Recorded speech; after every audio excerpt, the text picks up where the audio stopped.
All right, so we have been discussing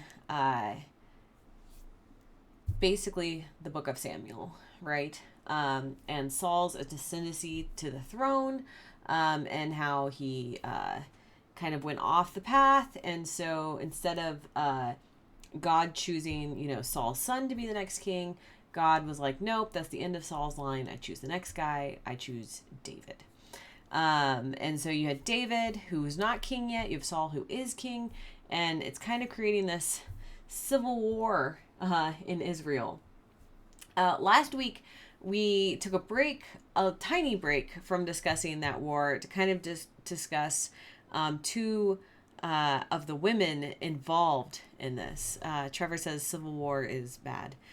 Yes, civil wars are bad, and Marvel's Captain America 3 Civil War was also bad. So, hot takes from Mandy.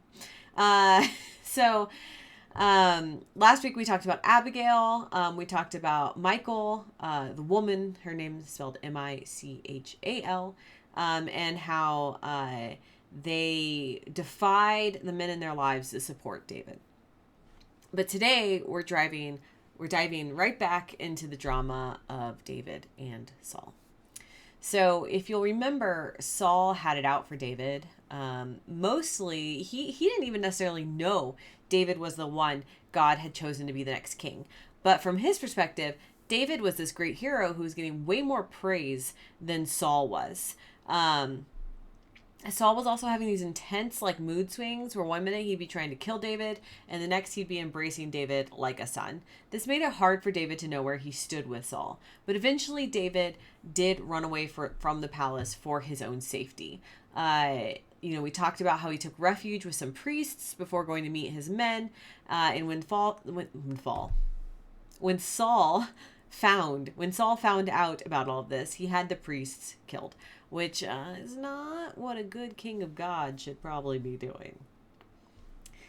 David, on the other hand, was risking his life to save entire cities who were being attacked by the Philistines, while Saul was willing to siege that very same that very same city just to get to David.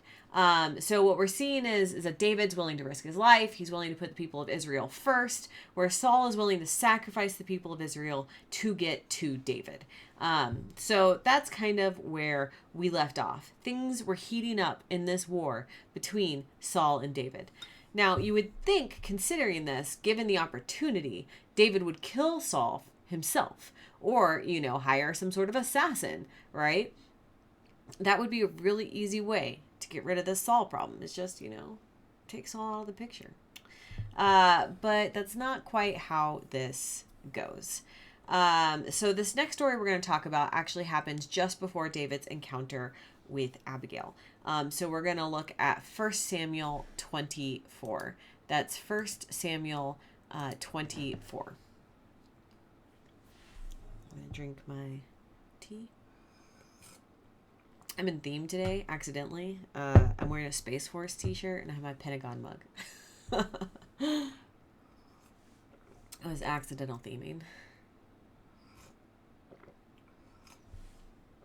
All right, so 1 Samuel 24, 1 through 3. When Saul returned from following the Philistines, he was told, David is in the wilderness of En-Gedi. Then Saul took 3,000 chosen men out of Israel and went to look for David and his men in the direction of the rocks of the wild goats. He came to the sheepfolds beside the road, where there was a cave, and Saul went in to relieve himself. Now David and his men were sitting in the innermost parts of the cave. So, Saul has been out hunting Philistines, and now he's like, it's time to hunt down David. So he gathered a large army of men and went searching the wilderness where he knew David was hiding. Makes sense. Saul and his men are out in the wilderness searching. This is not really civilized land. There aren't people who live here. It's not, anyone's farm. It's just out in the wilds. And Saul has to go to the bathroom. So what do you do if you're out camping and you have to go to the bathroom? Even today, right? You dig a hole and you go, right? But Saul goes into a cave to take care of his business. Turns out David and his men coincidentally are in that cave. So Saul goes into like the opening of the cave to go to the bathroom, but David and his men are deeper inside the cave. It's probably a deep cave network. So we'll see what happens. 1 Samuel 24, 4-7. The men of David said to him, "Here is the day of which the Lord said to you, I will give your enemy into your hand, and you shall do to him as it seems good to you." Then David went and stealthily cut off a corner of Saul's cloak. Afterward, David was stricken to the heart because he had cut off a corner of Saul's cloak. He said to his men, "The Lord forbid that I should do this thing to my Lord, the Lord's anointed, to raise my hand against him, for he is the Lord's anointed." So David scolded his men severely and did not permit them to attack Saul. Then Saul got up and left the cave and went on his way. David's men are like, dude, this is the guy. We have to kill him, right? This is the day God has promised us. He is delivering Saul into our hands. He's right there. He's like, doing his business, not paying attention. Just, get rid of him, right? So David sneaks up on Saul, and he doesn't kill him. But without Saul detecting him, he cuts off a corner of Saul's cloak and then goes back to his men. And I'm sure his men were like, "You didn't kill him? You could have just ended the war right here, David. What's wrong with you?" I mean, it probably would have been the smart and expedient thing for David to do. But David wasn't just here to win a war. David is trying to be God's man. And he knows it was God who raised up Saul to be king, and it's not David's place to kill him, despite the fact that David is also God's anointed. What God has raised up, God should take down, not David. So instead of Saul dying while he's going to the bathroom, he finishes up and goes back to join his men, alive and still hunting David, who was in that cave. So 1 Samuel 24, 8-15. 1 Samuel 24, 8-15. Afterwards, David also rose up and went out of the cave and called after Saul, "My lord the king." When Saul looked behind him, David bowed with his face to the ground and did obeisance. David said to Saul, "Why do you listen to the words of those who say, 'David seeks to do you harm'? This very day your eyes have seen how the Lord gave you into my hand in the cave, and some urged me to kill you, but I spared you. I said, I will not raise my hand against my Lord, for he is the Lord's anointed. See, my father, see the corner of your cloak in my hand, for by the fact that I cut off the corner of your cloak and did not kill you, you may know for certain that there is no wrong or treason in my hands. I have not sinned against you, though you are hunting me to take my life. May the Lord judge between me and you. May the Lord avenge me on you, but my hand shall not be against you. As the ancient proverb says, out of the wicked comes forth wickedness, but my hand shall not be against you. Against whom has the king of Israel come out? Whom do you pursue? A dead dog? A single flea? May the Lord therefore be judge and give sentence between me and you. May he see to it and plead my cause and vindicate me against you. As Saul's leaving the cave, David basically chases after him and is like, "My king!"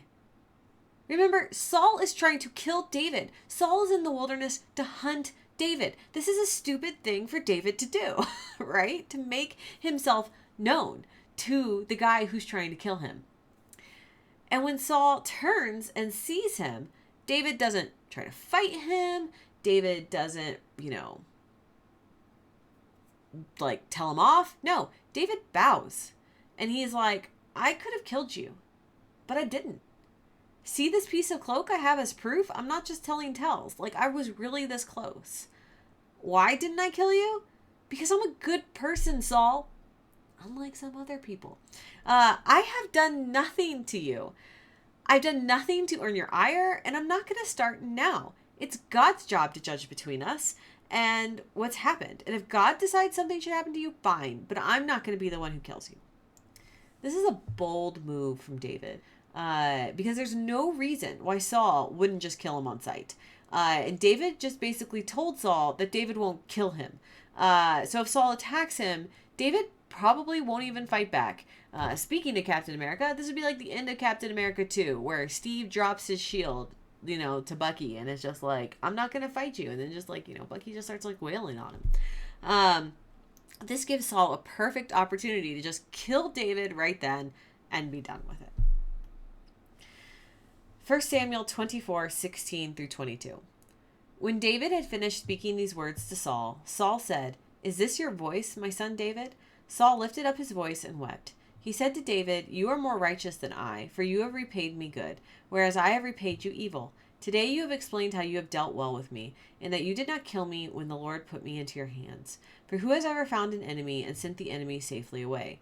So may the Lord reward you with what May the Lord reward you with good for what you have done to me this day.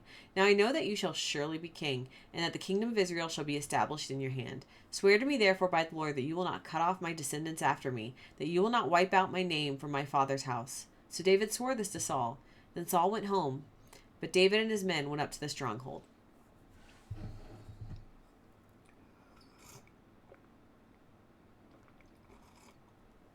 So instead of killing David, Saul's like, "Is that you, David? Maybe I should get some glasses?" "Son, you are a good man, better than me, and you have repaid my awfulness with good. May God reward you for not killing me." Then Saul says something crazy. He basically says that he knows David will be king one day, and just asks that David not kill his descendants when David inevitably supplants him. Now, unbeknownst to Saul, David already made this promise to Jonathan, right? Who is Saul's son and David's BFF forever and ever and ever. Amen. So it's really not a hardship for him to re-swear this to Saul. He already made this promise to Jonathan.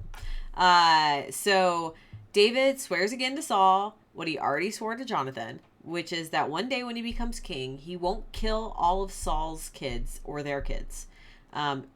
And then Saul and David part ways as if they're not enemies. So the reason why that promise is important, and why do you even have to promise that, right? Is because if you are a usurper king, which David is kind of in this scenario. I mean, we know he's not. We know that God has blessed him, right? But from a political standpoint, people don't necessarily know that. If the original king has kids who live, people are going to look to those kids to be the king. And the civil war could go on forever. So if you usurped the king before you, often what you did was you killed their entire family so that nobody could come back and say, "I'm descended from Saul. I'm the rightful king." Right? So that's why that was a common practice. And that's why it's something both Jonathan and Saul were worried about. So Saul kind of acknowledges here that he's wrong. And he and David part ways as if they're not enemies. So you would think, is this the start of peace? Is Saul going to step down for David? Is Saul just going to do something where he makes David like his heir? So then Saul could just live out his days and David becomes king after him? Well, the next thing that actually happens is David's encounter with Abigail, which we discussed last week. So David is still living in the countryside, hiding out. But now we're going to fast forward to 1 Samuel 26, 1 through 5. Then the Ziphites came to Saul at Gibeah, saying, "David is in hiding on the hill of Hachilah, which is opposite Jeshimon." So Saul rose and went to the wilderness of Ziph, with 3,000 chosen men of Israel to seek David in the wilderness of Ziph. Saul encamped on the hill of Hachilah, which is opposite Jeshimon, beside the road. But David remained in the wilderness. When he learned that Saul had come after him into the wilderness, David sent out spies and learned that Saul had indeed arrived. Then David set out and came to the place where Saul had encamped. And David saw the place where Saul lay with Abner son of Ner, the commander of the army. Saul was lying within the encampment, while the army was encamped around him. So Saul, thinking well of David and that he should be the next king, obviously doesn't last long enough to stop the war. Because as soon as he hears a next hint of David's whereabouts, he goes after him. Once again, Saul grabs all of his men and goes after David, who is just hiding out in the wilderness. But David's not stupid, right? So he sends some of his spies to get the lay of the land. And then David goes out to see Saul for himself, and he basically finds where Saul is sleeping. 1 Samuel 26, 6 through 8. 1 Samuel 26, 6 through 8. Then David said to Ahimelech the Hittite and to Joab's brother Abishai, son of Zeruiah, "Who will go down with me into the camp to Saul?" Abishai said, "I will go down with you." So David and Abishai went to the army by night, where Saul lay sleeping within the encampment, with his spear stuck in the ground at his head. And Abner and the army lay around him. Abishai said to David, "God has given your enemy into your hand today. Now therefore let me pin him to the ground with one stroke of the spear. I will not strike him twice."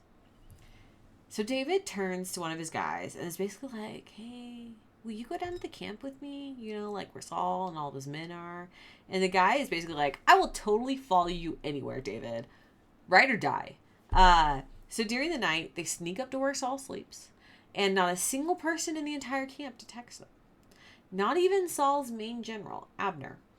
And the guy who went with him is like, "Dude, this has got to be God. It is impossible to sneak into a camp like this. So this must be God, like, just delivering Saul to us on a silver platter. Let me kill him. I'll kill him in one stroke. He won't even know what hit him. It won't even wake anybody up. And we'll just sneak out of here. It'll be cool."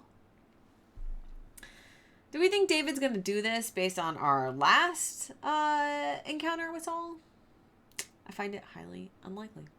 1 Samuel 26, 9 through 12. But David said to Abishai, "Do not destroy him, for who can raise his hand against the Lord's anointed and be guiltless?" David said, "As the Lord lives, the Lord will strike him down, or his day will come to die, or he will go down into battle and perish. The Lord forbid that I should raise my hand against the Lord's anointed. But now take the spear that is at his head and the water jar, and let us go." So David took the spear that was at Saul's head and the water jar, and they went away. No one saw it or knew it, nor did anyone awake, for they were all asleep, because a deep sleep from the Lord had fallen upon them. Once again, David's not going to kill Saul or let his men kill Saul. He's like, God will deal with Saul. That's not our job. Instead, let's take Saul's spear and his water bottle so he knows someone was here. Let's freak him out. And then we'll sneak out without anybody noticing. And that's exactly what they do.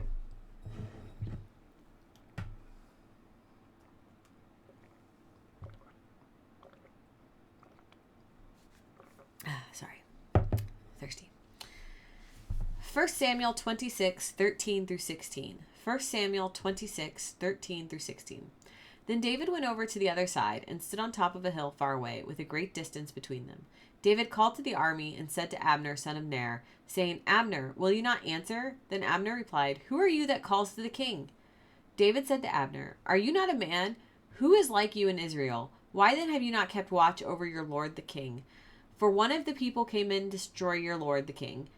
This thing that you have done is not good. As the Lord lives, you deserve to die, because you have not kept watch over your lord, the Lord's anointed. So now, where is the king's spear or the water jar that was at his head?" So David leaves the camp and is far enough away that they can't kill him, because they don't have like guns, right? And still close enough that he can shout. And he's basically like, "Hey, Abner, dude!" And Abner, the general, is like, "Can I help you?" And David basically just totally taunts him and teases him and is like, "You failed to keep watch over your king. I could have killed him, but I didn't, because I'm a good person. You have failed at your job, and because of that, you deserve to die." This is totally harsh, a little bit mean, but it is Abner's job to protect Saul, so David's not wrong. Should David taunt Abner? As we've seen time and time again, David's like emotions can sometimes get ahead of him, right? And things that he should let lie, he just doesn't, or, why did he have to taunt this dude? Completely unnecessary. Regardless. 1 Samuel 26, 17 through 20. 1 Samuel 26, 17 through 20. Saul recognized David's voice and said, "Is this your voice, my son David?" David said, "It is my voice, my lord, O king." And he added, "Why does my lord pursue his servant? For what have I done? What guilt is on my hands? Now therefore let my lord the king hear the words of his servant. If it is the Lord who has stirred you up against me, may he accept an offering. But if it is mortals, may they be cursed before the Lord. For they have driven me out today from my share in the heritage of the Lord, saying, Go serve other gods. Now therefore do not let my blood fall to the ground, away from the presence of the Lord. For the king of Israel has come to seek a single flea, like one who hunts a partridge in the mountains." Saul recognizes David shouting and calls out to him. And David, once again, is like, dude, I've done nothing wrong. Why are you trying to kill me? You know, and how's Saul going to answer this time? Is he going to ignore it and be like, let's kill this wannabe king? Is he going to have a sudden change of heart again? Is he just going to do what he did last time and say some nice words and nothing going to change? We'll see. 1 Samuel 26:21-25. Then Saul said, I have done wrong. Come back, my son David, for I will never harm you again, because my life was precious in your sight today. I have been a fool and have made a great mistake. David replied, here is the spear, O king. Let one of the young men come over and get it. The Lord rewards everyone for his righteousness and his faithfulness. For the Lord gave you into my hand today, but I would not raise my hand against the Lord's anointed. As your life was precious today in my sight, so may my life be precious in the sight of the Lord, and may he rescue me from all tribulation. Then Saul said to David, blessed be you, my son David. You will do many things and will succeed in them. So David went his way, and Saul returned to his place.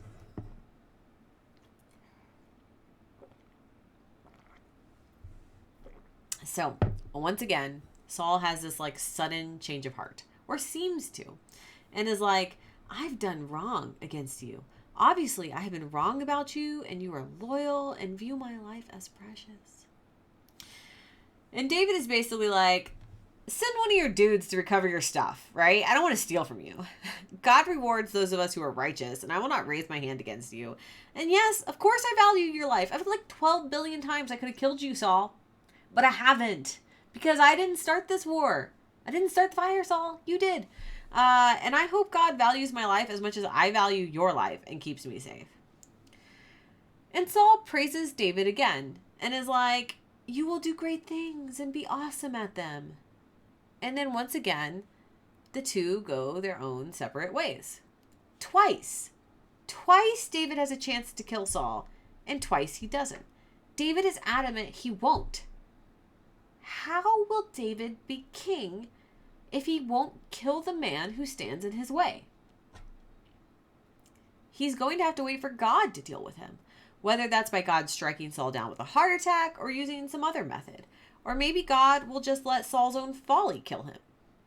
We'll see. We're going to keep reading this. That's going to be in weeks to come. But, you know, we can understand that maybe, right? David was young when he was brought into Saul's court. David respects God. He respects Saul. Saul is his king. He grew up when Saul was king. It's hard for him to fight against Saul. This isn't what he wants. Saul is his best friend's dad. Saul is his wife's dad. Like, he didn't want this war. But Saul's side of things is harder to grasp, right? It's like he has these lucid moments where he seems to realize what he's doing is wrong. Like when confronted with the reality of David, he can't help but see that David is a good man. But as soon as David is out of sight, it's like he creates this unreal image of David as this monstrous threat in his mind. Why? Is Saul just losing it in his old age? Going senile? Maybe. Does he suffer from some sort of mental illness? Is he bipolar? Something along those lines? Possible. Does he know that like David's a threat to him, so he has to kill David? He has to go to war with him, but he doesn't actually want to kill David. So there's some sort of conflict there. Maybe.